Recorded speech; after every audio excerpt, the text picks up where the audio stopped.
When we tackle obstacles, when we face adversity and conflict, it is only then that we find hidden reserves of courage and resilience we didn't even know we had. The future is hinged on your resiliency. So our wounds become wisdom because our perspective. We have a new program. It's called resiliency. What can I accomplish in the rain? Who can I become in the rain? What can I build? Under these conditions, resilience is based on compassion for ourselves as well as compassion for others.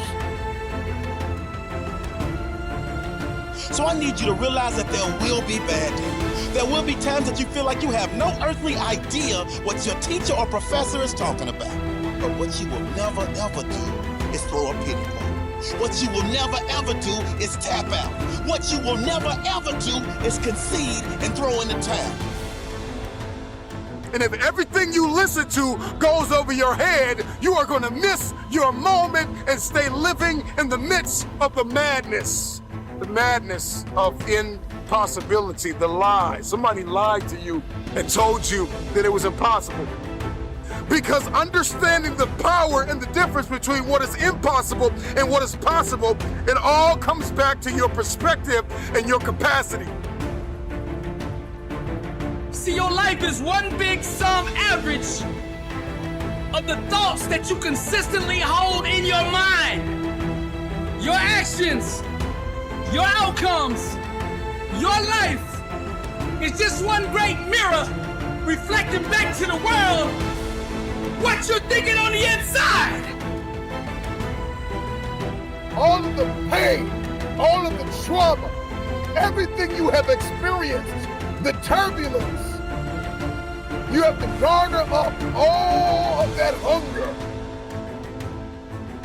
I'm talking about you gotta think of everything you've ever wanted in your life, and you gotta put it toward that goal. And there are things that you have been called to do that no one on earth has ever done. I know what pain feels like. I know what disappointment looks like, and I don't like the look. I'm coming back for everything they told me I wanted. I'm gonna show the world that whatever is broke can truly be fixed. I'm gonna be great and better than anything you've ever seen.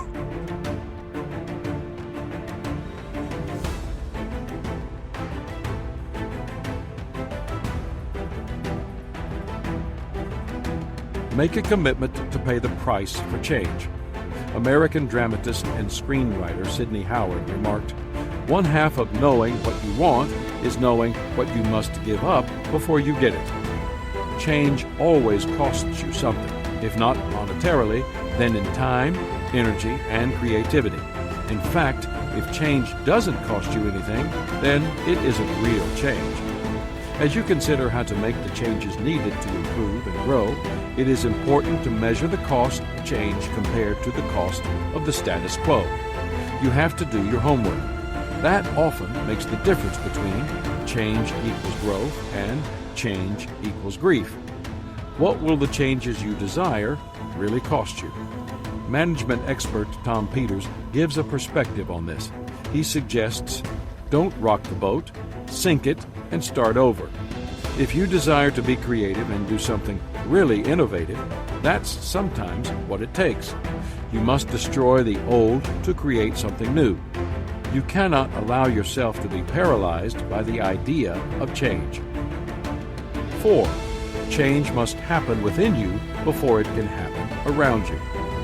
I love the Peanuts comic strip by Charles Schulz, in which Lucy says to Charlie Brown, "I would like to change the world." "Where would you start?" Charlie Brown asks her. Lucy's simple reply, "I would start with you." I hate to say it, but our attitude is probably a lot more like Lucy's than we would want to admit. If we don't like something, we desire change for everyone other than us. We are resistant to change. Novelist Frances Hodgson Burnett wrote, At first, people refuse to believe that a strange new thing can be done, and then they begin to hope it can be done. Then they see it can be done. Then it is done, and all the world wonders why it was not done centuries ago. Artist Andy Warhol observed, "They always say that time changes things, but you actually have to change them yourself." The truth is that any change that occurs in the world always begins first with change within an individual. That's why playwright George Bernard Shaw said, "Progress is impossible without change, and those who cannot change their minds cannot change anything." The good news is that once you dedicate yourself to growth and develop a lifestyle of planned improvement from the inside out, it becomes normal to you. And you notice when you're not making the progress you have come to expect. It is said that pianist Arthur Rubinstein refused to listen to recordings made of songs he had played. Even only a few months after he completed them, he was dissatisfied with the playing he heard. Why? Because he had grown and changed, but the recordings had not.